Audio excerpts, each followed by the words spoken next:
আসসালামু আলাইকুম স্যার। ওয়ালাইকুম আসসালাম, শোনা যাচ্ছে? জি স্যার। Okay, thank you. আজকে লেখা দেখা যায়, স্ক্রিন দেখা যাচ্ছে না? আজকে আমরা দ্বিতীয় পত্রের দ্বিতীয় অধ্যায় জৈব রসায়ন শিখব।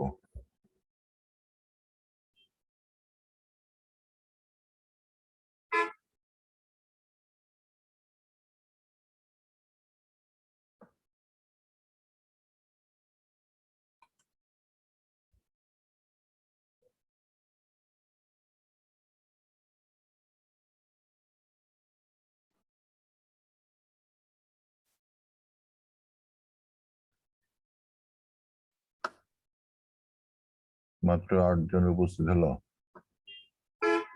আচ্ছা, তোমরা কি এই ছবিটা দেখো? আমরা যে ধান চাষ করি তাতে শিকড় যায় হলো কতখানি? খুব বেশি হলো 8 ইঞ্চি, 10 ইঞ্চি টান দিয়ে তোলা যায়। আর যে ঘাস উৎপাদিত হয় ন্যাচারালি, সেটা দেখো কত দূর যায়, একটা মানুষের সমান, মানুষের চাইতে উঁচু। তাহলে শিকড় মাটিকে বেশি ধরে রাখে, গাছ, যা তোমরা জানো। হ্যাঁ,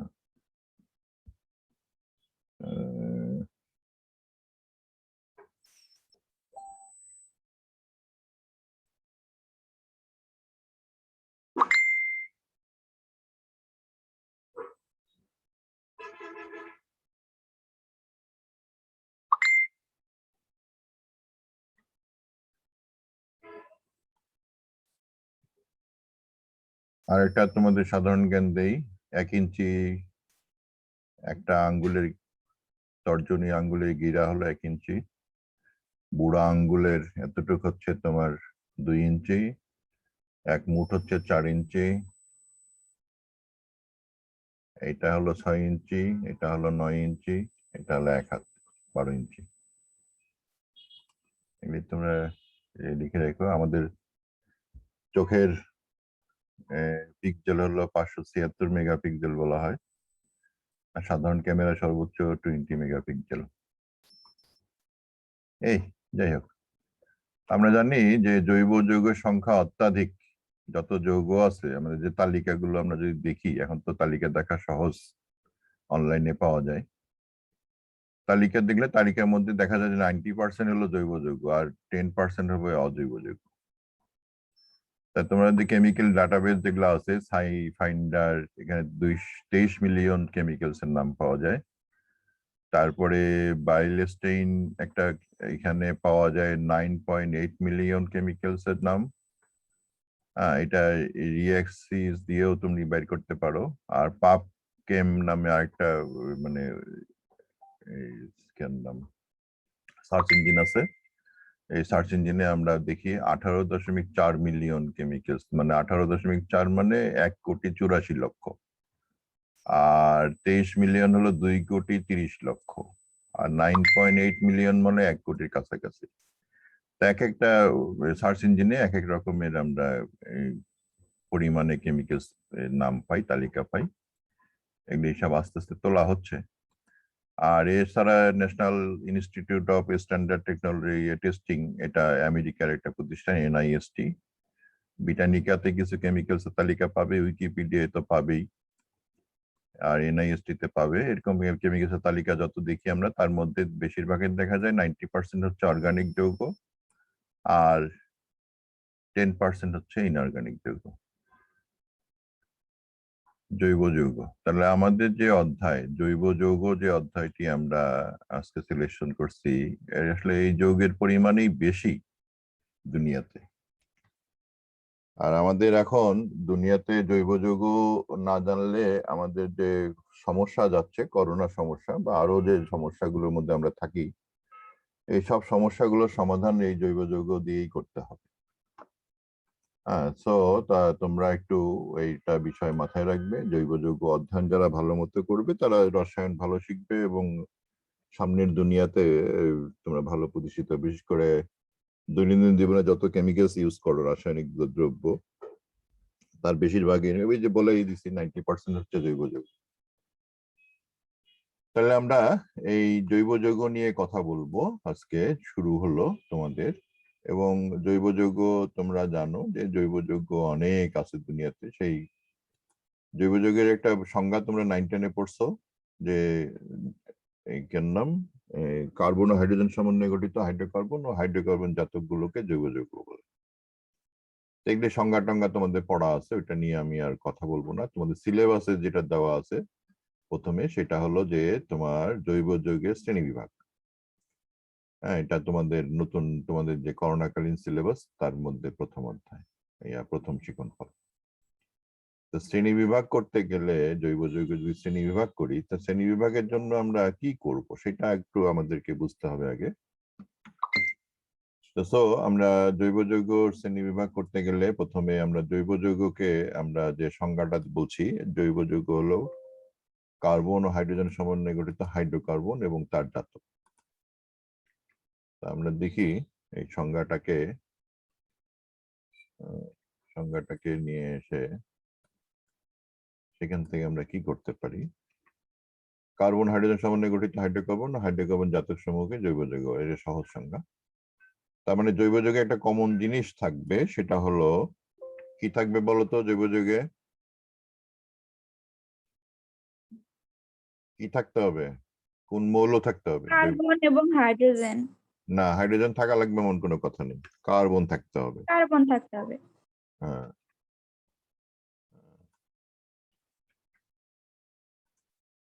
কার্বন থাকতেই হবে। আবার কার্বন থাকলে যে জৈব যৌগ হবে এমনও কোনো কথা নেই। যেমন মনে কার্বন ডাই অক্সাইড জৈব যৌগ না, পটাশিয়াম সায়ানাইড জৈব যৌগ না। তো এখানে আরেকটা বিষয় আছে যে কার্বন হাইড্রোজেন সমন্বয়ে গঠিত হাইড্রোকার্বন এবং হাইড্রোকার্বন জাতক হওয়া লাগবে।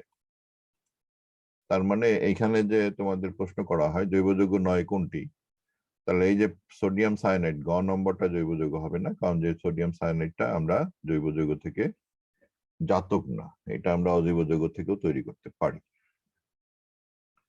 হ্যাঁ, এই জন্য এইভাবে আসছে। তাহলে এখন প্রশ্ন দাঁড়ায় যে জৈব যৌগ, কার্বন একটা মৌল, তারই আবার এত যৌগ কেন? আর বাকি থাকলো তোমার 117টা মৌল আছে আমাদের হাতে বাকি কার্বন বাদে, তাদের যৌগের সংখ্যা মাত্র 10%। আর 1 লাখ কার্বনের যৌগের সংখ্যা হলো তোমার 90% দুনিয়াতে। এবং যত তালিকা আমি একটু আগে বললাম 2.5 কোটি থেকে তোমার শুরু, আমরা 1 কোটি থেকে 2.5 কোটি পর্যন্ত যৌগের তালিকা জানি। আমাদের রসায়নবিদরা আমরা তালিকাগুলো পাইছি। তা এই রসায়নবিদদের তালিকাগুলো বা মেডিকেল সায়েন্স থেকে আসে, বায়োলজি থেকে আসে, জৈব যৌগ, এই বিভিন্ন যৌগ থেকে আমরা জৈব যৌগ পাই। তা বেশি হওয়ার কারণ কতগুলো কারণ আছে, যে কারণগুলো অন্যান্য মৌলের মধ্যে নাই। সেই কারণগুলো, অনেকগুলো কারণ আছে, আমি কিছু তালিকা তোমাদের দিচ্ছি। তোমরা দেখতে পারো কেন জৈব যৌগের পরিমাণ এত বেশি। 1 নম্বর হচ্ছে কার্বনের ক্যাটিনেশন। ক্যাটিনেশনটা কি? মৌলের স্বপরমাণু যুক্ত হয়ে শিকল চক্র গঠন এগুলি তৈরি করতে পারা। একই মৌলের স্বপরমাণু একে অপর এক যুক্ত হবে। হ্যাঁ, এটাকে বলা হয় ক্যাটিনেশন বা কনক্যাটিনেশন। তোমরা যারা এই প্রোগ্রামিং জানো, তোমাদের এই ডাটা স্ট্রাকচারে একটা বিষয় আছে কনক্যাটিনেশন, ওই অ্যালগরিদম করতে হয়, যে অনেকেই করে। হ্যাঁ, ওখানে দেখবা যে একই জিনিস বারবার রিপিটেশন হচ্ছে, এটাকেই বলা হয় কনক্যাটিনেশন। এবং এইরকম কিছু ল্যাঙ্গুয়েজ তোমাদের জানা আছে, এই লুপিং ল্যাঙ্গুয়েজ বলা হয়, লুপিং করা বলা হয়। এই লুপিং এর বিষয়টাকে আমরা ক্যাটিনেশন বা কনক্যাটিনেশন বলে থাকি, যারা ল্যাঙ্গুয়েজ মানে কম্পিউটার ল্যাঙ্গুয়েজ যারা জানো। তো 2 নম্বর হচ্ছে কার্বনের বহু যোজনী, মানে মেলাগুলো যোজনী, তার 2, 3, 4, 3টা যোজনী আমরা দেখি সবসময় তার থাকে। তারপরে কার্বনের যৌগের জারণ অবস্থা -8 থেকে +8 পর্যন্ত সবই হতে পারে। তারপরে বন্ধন মাত্রা, কার্বনের বন্ধন মাত্রা 1, 2, 3, 3টা বন্ধন মাত্রা সে অংশগ্রহণ করতে পারে। তাহলে এই 3টা জিনিসকে যদি আমরা যোজনী, জারণ অবস্থা, বন্ধন মাত্রা, এই 3টাকে যদি আমি পারমুটেশন কম্বিনেশন করি, তাহলে কতগুলো জিনিস দাঁড়ায় দেখো। -60 থেকে +60, তাহলে 8, 9টা। যোজনী 3টা, 9 আর 3, তার সাথে আবার বন্ধন 3 ধরনের। তাহলে 9 এর ফ্যাক্টোরিয়াল গুণন 3 এর ফ্যাক্টোরিয়াল গুণন বন্ধনের 3 এর ফ্যাক্টোরিয়াল। এতগুলো সংখ্যা তো এমনি থেকেই পাচ্ছি আমরা, হ্যাঁ, ফ্যাক্টোরিয়াল হিসাবে। আর এছাড়া যে কনক্যাটেনেশন বিষয়টা তো আছেই। একটা পরমাণুকেই যদি আমরা বিভিন্ন ভাবে সাজাইতে যাই তাহলে এত এই 3টা জিনিস আমাদের বিবেচনায় আনতেই হবে। আর একটা জিনিস হলো আমাদের হাতে আছে পর্যায় সারণীতে অবস্থান। আমরা দেখি সে মধ্যম পর্যায়ে অবস্থান করে। পারমাণবিক ব্যাসার্ধ 60 থেকে 70 অ্যাংস্ট্রম। সমানুতা বিষয়টা প্রদর্শন করে। প্রায় সব অধাতুর সাথে বন্ধন গঠনের সমর্থ, কারণ এর ইলেকট্রোনেগেটিভিটি হলো মধ্যম। আমরা জানি ইলেকট্রোনেগেটিভিটি সর্বোচ্চ মান হলো 4, আর সর্বনিম্ন মান আমরা পাই হলো 0-র কাছাকাছি, 0.5 টাইপ এরকম কিছু। তাহলে এই সর্বোচ্চ 4 থেকে সর্বনিম্ন 4 মাঝের এর অবস্থান, হ্যাঁ, ইলেকট্রোনেগেটিভিটি। উৎকৃষ্ট সমযোজী বন্ধন গঠন করে, পলিমার গঠন করে, বন্ধন শক্তি মাঝামাঝি বন্ধন শক্তি ধারণ করে। জুইটার আয়ন, জুইটার আয়ন বুঝো? কেউ বলো তো কি জুইটার আয়ন কি জিনিস? জুইটার আয়ন, একই সাথে পজিটিভ আর নেগেটিভ দুটাই থাকবে। গুড। একই সাথে পজিটিভ নেগেটিভ দুইটাই থাকবে। কোথায় পাওয়া যায় এই ধরনের আয়ন?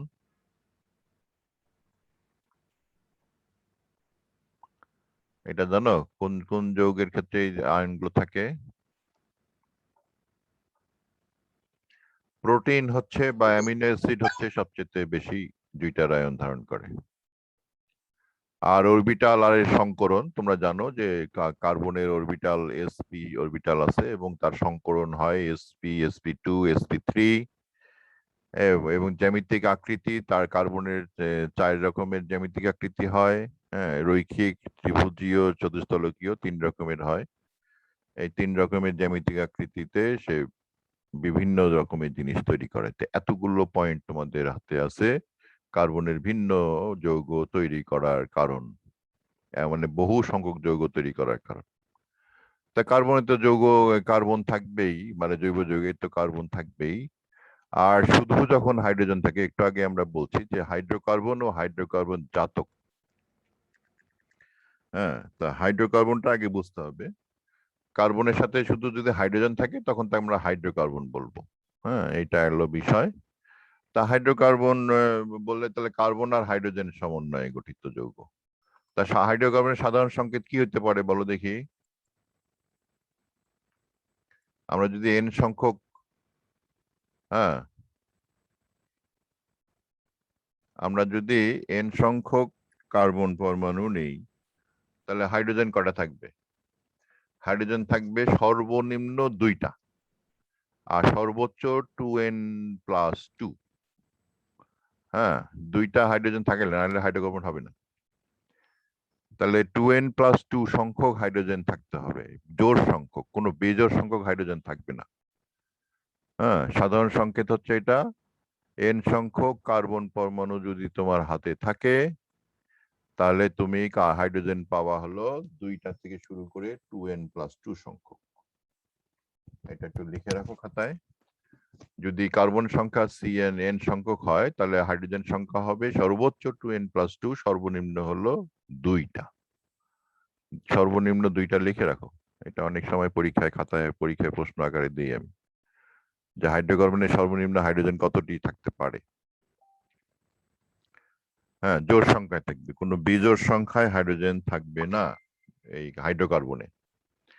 হ্যাঁ, সকল ধরনের হাইড্রোকার্বন অণুতে হাইড্রোজেন পরমাণু জোড় সংখ্যায় থাকবে, এটাও লিখে রাখো। অনেকেই ওই 1টা 2টা দিয়ে সংকেত বানায় দেয়, এটা ভুল করে। হাইড্রোকার্বনের অণুতে হাইড্রোজেন পরমাণু থাকবে জোড় সংখ্যায়, বিজোড় সংখ্যক হাইড্রোজেন থাকবে না। হ্যাঁ, এটা একটু খেয়াল রাখবে সবাই, এটা লিখেও রাখো খাতার মধ্যে। হ্যাঁ, এগুলি বিষয় কিন্তু তোমাদের বইয়ে দেওয়া নাই, সেহেতু তোমাদেরকে একটু খেয়াল রাখতে হবে। তাহলে n সংখ্যক হাইড্রোজেনের পরমাণু, হাইড্রোজেন পরমাণুর সংখ্যা তাহলে কত হইতে পারে? তাই আমি সাধারণ সংকেত তো আমরা দিছি একটু আগে। সাধারণ সংকেত হলো 2n+2, x এর মান সর্বোচ্চ মান। হ্যাঁ, তাহলে আমি যদি n সংখ্যক কার্বন নেই তাহলে হাইড্রোজেন সংখ্যা কত হবে? তাহলে মিথেনে মানে কার্বনের যোজনী যেহেতু 4, সেই হিসাবে n সংখ্যক কার্বনের জন্য হাইড্রোজেন সংখ্যা হবে হলো 4n, নাকি 4n হবে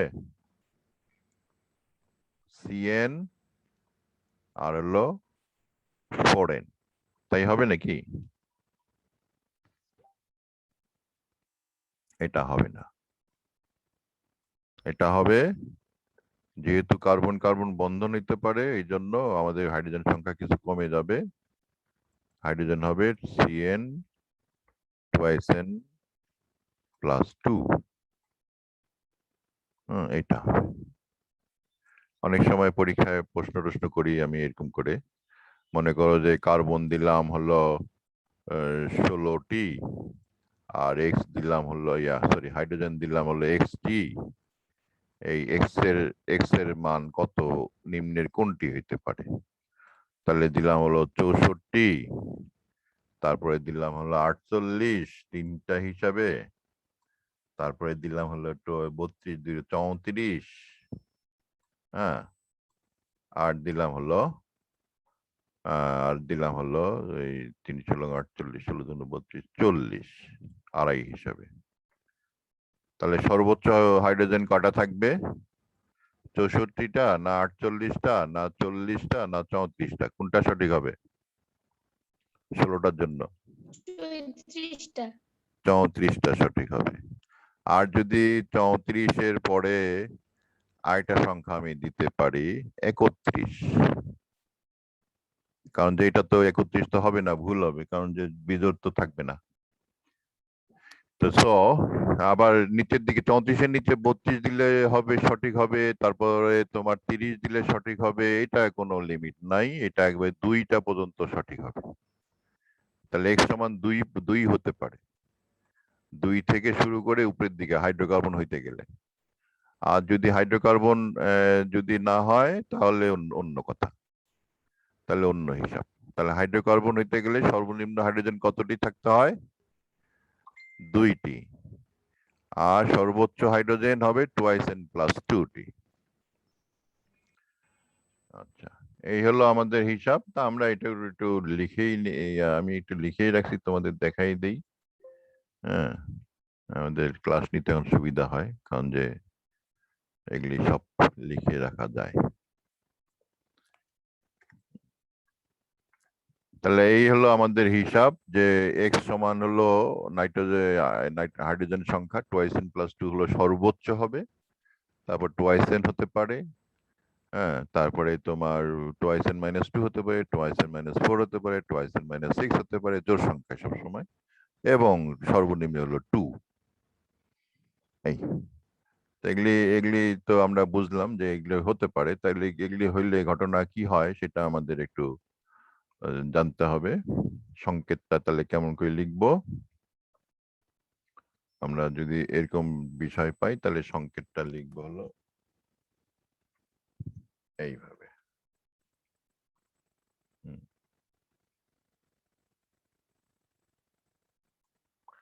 twice n plus 2 হলে সাধারণ সংকেত হবে Cn twice n plus 2, এইভাবে।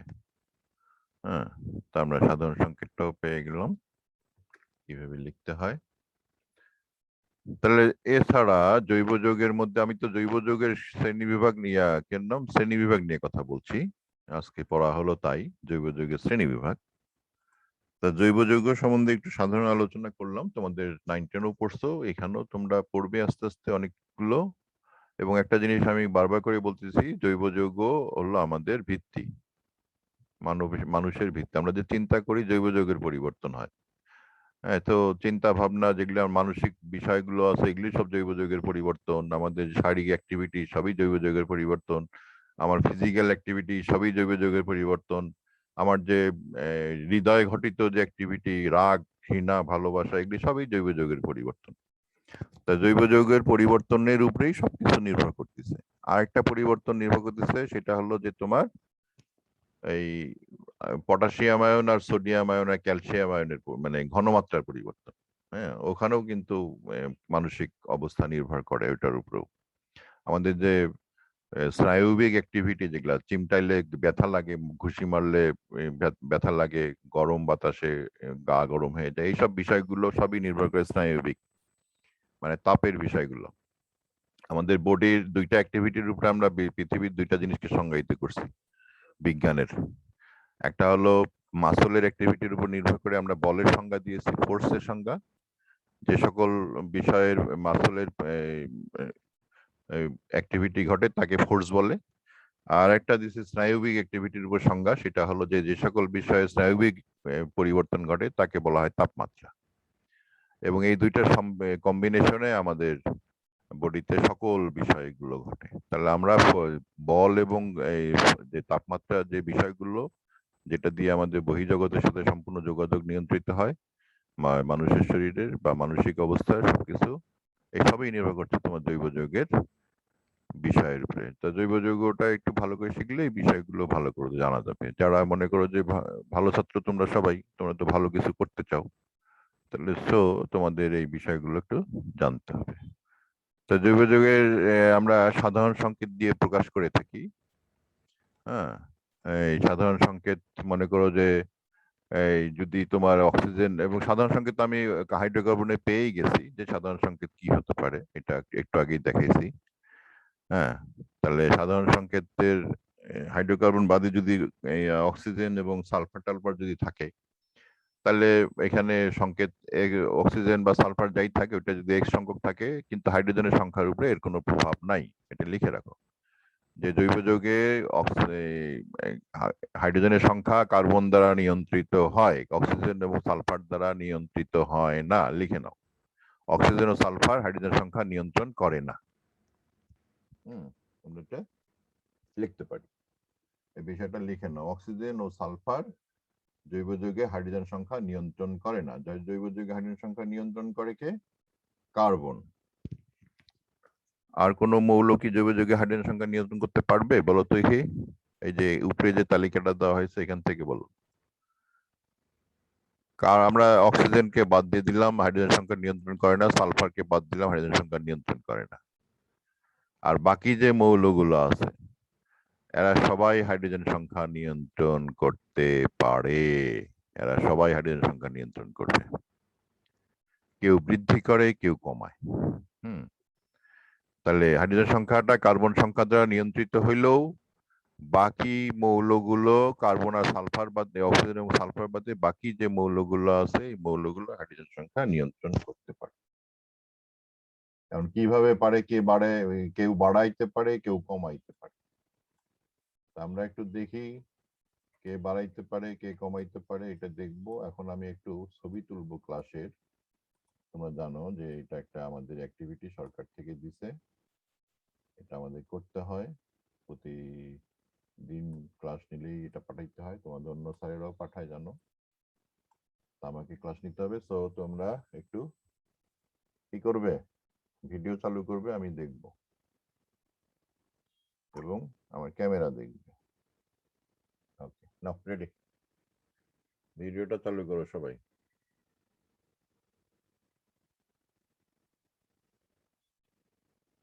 দ্রুত, তুমি ক্লাসে কথা শুনতেছো আমার?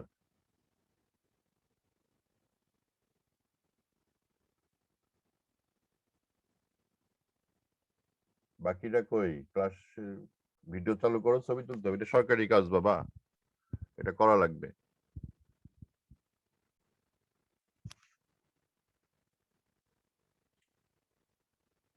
কই বাকিরা কোথায়? ছবি বের করো, ভিডিও চালু করো।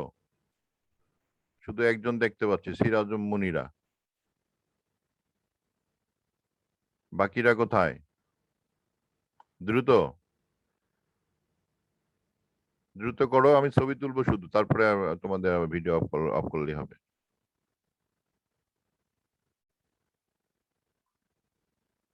আমার মনে হচ্ছে তোমরা ক্লাসে নাই কেউ, খালি একজন আছে।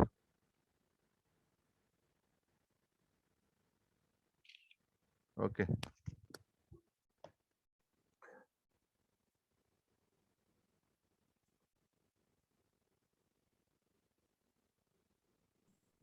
স্যার এখন করব? উপস্থিত শিক্ষার্থী সংখ্যা বিষয় এটা কি হলো, কোথায় হারায় গেল? মুশকিল।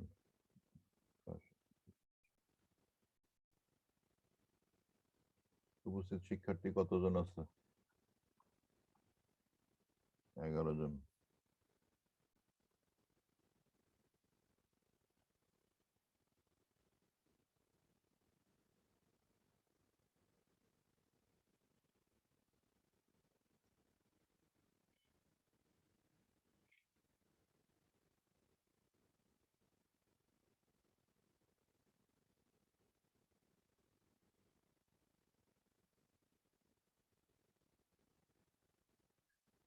ওকে, থ্যাংক ইউ।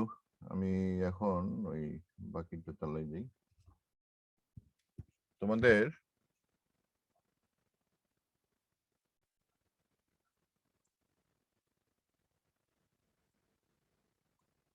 আজকে যে বিষয়গুলো শেখা হলো সেখান থেকে আমরা দেখলাম যে কার্বন আর হাইড্রোজেন থাকলে নাইট্রোজেনের সংখ্যা নিয়ন্ত্রিত হয় না, অক্সিজেন এবং সালফার থাকলে নাইট্রোজেন সংখ্যা নিয়ন্ত্রিত হয় না, কার্বন দ্বারা নাইট্রোজেন সংখ্যা নিয়ন্ত্রিত হয়, হাইড্রোজেন সংখ্যা নিয়ন্ত্রিত হয়। এখন যদি এখান থেকে আমরা একটা প্রশ্ন করতে পারি যে নিম্নে কোন মৌলটি দিয়ে জৈব যৌগে হাইড্রোজেন সংখ্যা নিয়ন্ত্রিত হয়, উত্তর দিয়ে দিলাম কার্বন, নাইট্রোজেন, সালফার আর হলো তোমার অক্সিজেন। কার্বন দিলাম, নাইট্রোজেন দিলাম, সালফার দিলাম, অক্সিজেন দিলাম। কোনটির দ্বারা হাইড্রোজেন সংখ্যা নির্ধারিত হবে? তাহলে উত্তর কি হবে?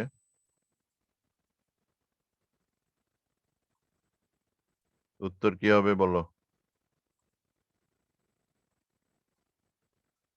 কোনটি দিয়ে হাইড্রোজেন সংখ্যা নিয়ন্ত্রিত হবে বা হবে না? হবে না যদি দেই তাহলে এখানে একটা সালফারের বদলে হ্যালোজেন দিই, তাহলে উত্তর কি হবে? হাইড্রোজেন সংখ্যা নিয়ন্ত্রিত হবে না অক্সিজেন দিয়ে, হ্যাঁ, আর বাকিগুলো দিয়ে হাইড্রোজেন সংখ্যা নিয়ন্ত্রিত হবে। Very good. তাহলে মোটামুটি বলতে পারলাম তোমাদেরকে, এইভাবে নতুন ভাবে দেখা আর কি। তাহলে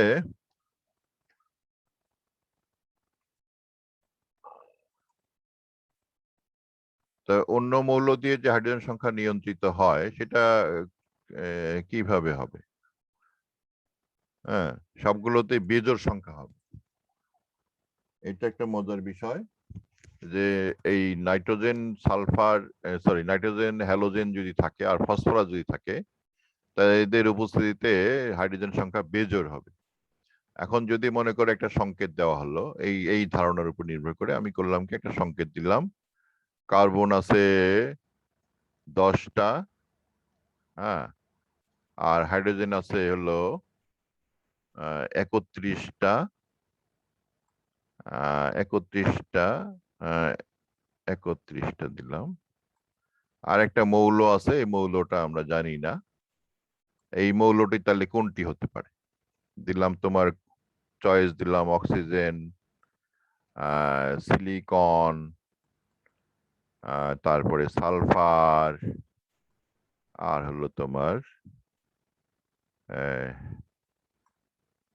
এক্স মানে ক্লোরিন দিলাম। তাহলে উত্তর কি হবে? এক্স এই হোয়াটের জায়গায় কি বসবে?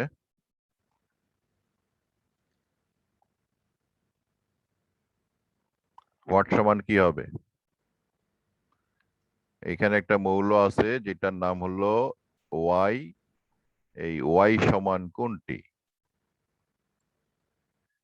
তাহলে উত্তরের মধ্যে অবশ্যই সালফার হবে না, অক্সিজেন তো হবে না, জোড় সংখ্যা আর এত প্রভাব বিস্তার করে না, আর সিলিকন তো কার্বনের মতো চারের সাথে সম্পর্ক থাকতো, বিজোড় সংখ্যা হবে না, তাহলে অবশ্যই ওয়াই সমান ক্লোরিন। বোঝা গেছে? বিজোড় সংখ্যা হবে, বিজোড় দেখলেই বুঝবা যে ক্লোরিন, সালফার, নাইট্রোজেন আর ফসফরাস আছে, হ্যালোজেন, নাইট্রোজেন, ফসফরাস। আরেকটা জিনিস হলো যে তোমার আহ এটা তো 10 দুগুণ 20 বেশি হয়ে গেছে, এটা ভুল হয়েছে,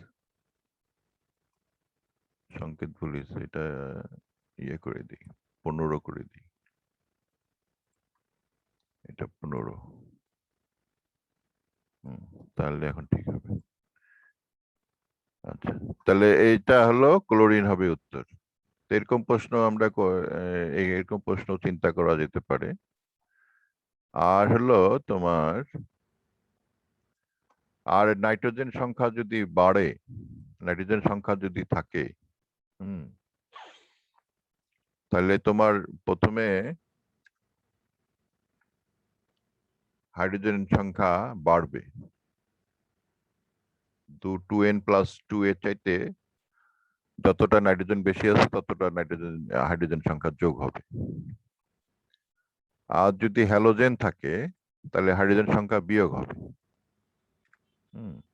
যতটা হ্যালোজেন থাকবে ততটা থেকে বিয়োগ হবে। এই হলো সাধারণ সংকেত লেখার নিয়ম। এগুলো একটু খেয়াল রাখতে হবে তোমাদেরকে, সাধারণ সংকেতগুলো কিভাবে আমরা লিখতেছি। হ্যাঁ, তা জৈব যৌগের শ্রেণী বিভাগ যদি করতে যাই তাহলে আমাদেরকে শ্রেণী বিভাগে অনেকগুলো উপায় আছে।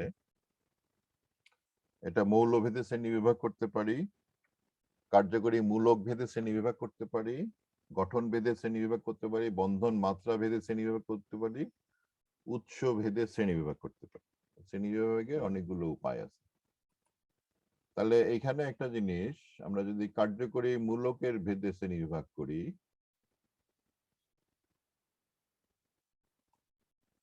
বা যে কোনো, আমাদের প্রথমেই কার্যকরী মূলক ভেদে শ্রেণী বিভাগ, কিন্তু তোমাদের বইগুলোতে, যে বইগুলো তোমরা পড়ো সেখানে কিন্তু এইভাবে আলোচনা করেন। কার্যকরী মূলক ভেদে শ্রেণী বিভাগটা আমরা সমগোত্রীয় শ্রেণীতে পড়ি, যেহেতু এটা একটা আলাদা চিকনফল দিয়ে রাখছে এই জন্য এখানে শ্রেণী বিভাগটা আসেনি। আর গঠন ভেদে শ্রেণী বিভাগ হলো মুক্ত শিকল শ্রেণী বিভাগ, চাকরিক শ্রেণী বিভাগ। মুক্ত শিকল শ্রেণী বিভাগ হলো সরল শিকল, পার্শ্ব শিকল আলা। আর চাকরিক শ্রেণী বিভাগ আবার দুই রকম, এলিসাইক্লিক, কার্বোচাকরিক, অ্যারোমেটিক, বিষমচাকরিক, দুই ভাবে করা যেতে পারে এটা। আর বন্ধন মাত্রা ভেদে শ্রেণী বিভাগ হলো সম্পৃক্ত, অসম্পৃক্ত। সম্পৃক্ত বা অ্যালকেন, কার্বন কার্বন একক বন্ধন যুক্ত। অসম্পৃক্ত আবার দুই রকম, অ্যালকিন, অ্যালকাইন। অ্যালকিনের আবার কার্বন কার্বন দ্বিবন্ধন থাকে, অ্যালকাইনে কার্বন কার্বন ত্রিবন্ধন থাকে। তাহলে আমাদেরকে জৈব যৌগের শ্রেণী বিভাগ করতে গেলে কি কি ভেদে শ্রেণী বিভাগ করতে হবে এটা একটু মনে রাখতে হবে। তাহলে তোমরা এই বিষয়গুলো বা পরবর্তীতে বুঝতে পারবে, এবং শ্রেণী বিভাগ পড়ার সময় আমাদেরকে এই বিষয়গুলোর দিকে নজর দিতে হয় যে আমরা কি ভেদে শ্রেণী বিভাগটা করছি। হ্যাঁ, এটা যদি ঠিক মতো ওই ভেদটা উল্লেখ না করতে পারি তাহলে আমাদের শ্রেণী বিভাগ হবে না। তাহলে এই হলো বিষয়, জৈব যৌগের শ্রেণী বিভাগ যখন আমরা বলবো, আলোচনা করব, হ্যাঁ, তখন আমাদেরকে এই উপরের যে তিনটা কথা বললাম, 1, 2, 3, কার্যকরী মূলক ভেদে, গঠন ভেদে, বন্ধন মাত্রা ভেদে, তিনটাই বিবেচনায় নিতে হয়। আর উৎস ভেদে তো বলার দরকার হয় না, আমরা বিভিন্ন উৎস থেকে জৈব যৌগ পাই।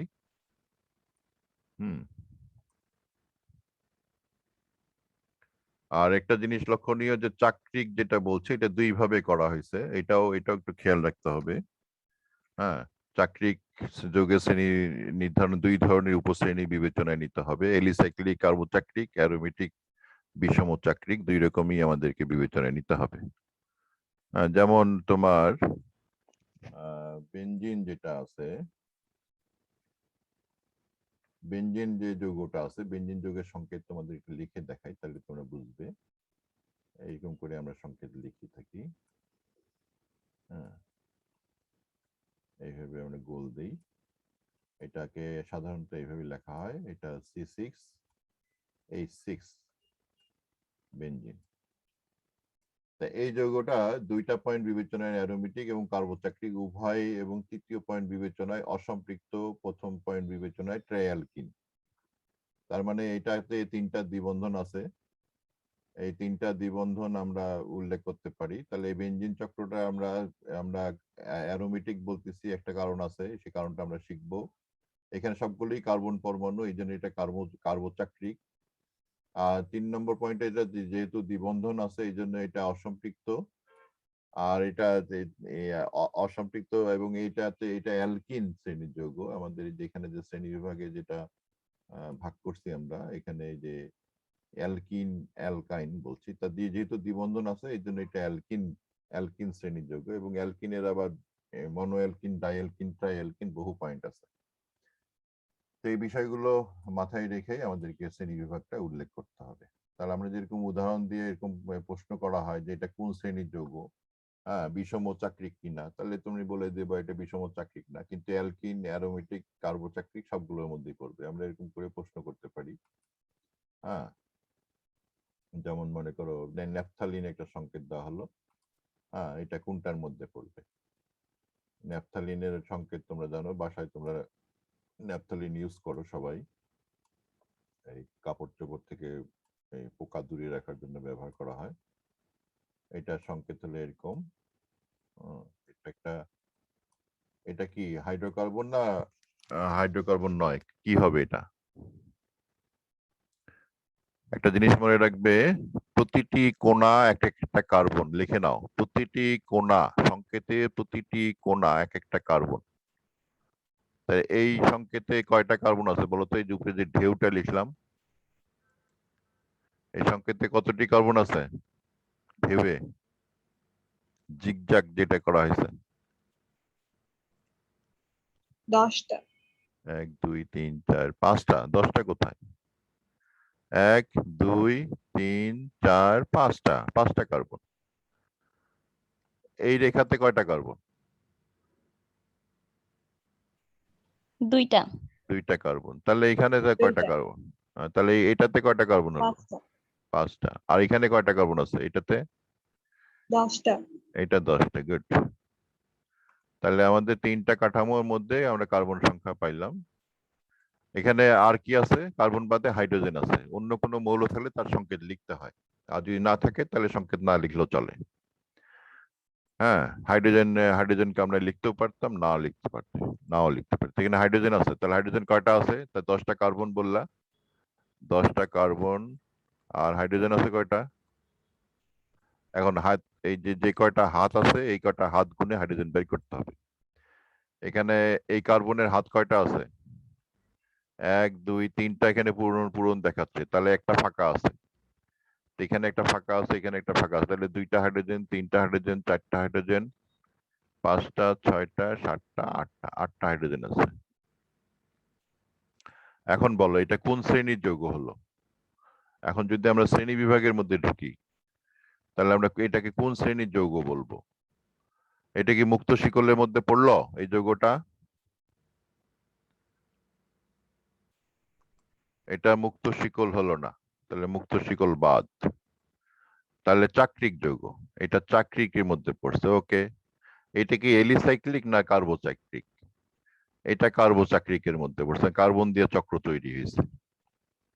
আচ্ছা, আর এটা অ্যারোমেটিক না বিষম চাক্রিক? এটা বিষম চাক্রিক তো নয়, কারণ অন্য কোনো পরমাণু নেই। অন্য পরমাণু থাকলে বিষম হয়, তো এটা হলো অ্যারোমেটিক। হ্যাঁ, তাহলে এলিসাইক্লিক, অ্যারোমেটিক এই দুটোর মধ্যে আমরা চিন্তা করব প্রথম শ্রেণী বিভাগ। আর এটা শ্রেণী বিভাগ চিন্তা করব কার্বোচাক্রিক না বিষম চাক্রিক। তাহলে এটা এলিসাইক্লিক নয়, এখানে যেহেতু এটা অ্যারোমেটিক, কারণ যে এখানে অ্যারোমেটিকের শর্ত আছে, শর্তটা আমরা পরে বলবো। আর এটা বিষম চাক্রিক নয়, এটা হলো কার্বোচাক্রিক। আচ্ছা, এটা সম্পৃক্ত না অসম্পৃক্ত? এটা অবশ্যই অসম্পৃক্ত। হ্যাঁ, এটা অ্যালকিন না অ্যালকাইন? এটা অবশ্যই অ্যালকিনের মধ্যে পড়ে, দ্বিবন্ধন আছে, যেহেতু অ্যালকাইন হলে ত্রিবন্ধন থাকতো। হ্যাঁ, তাহলে এই কয়টা বিবেচনা করে আমাদের এই যৌগটা শ্রেণীবিভাগ নির্ধারণ করতে হলো। তাহলে শ্রেণীবিভাগ নির্ধারণের এই ধাপগুলো আমাদেরকে মনে রাখতে হবে। আজকের মতো এখানেই ক্লাস শেষ। আগামী দিনে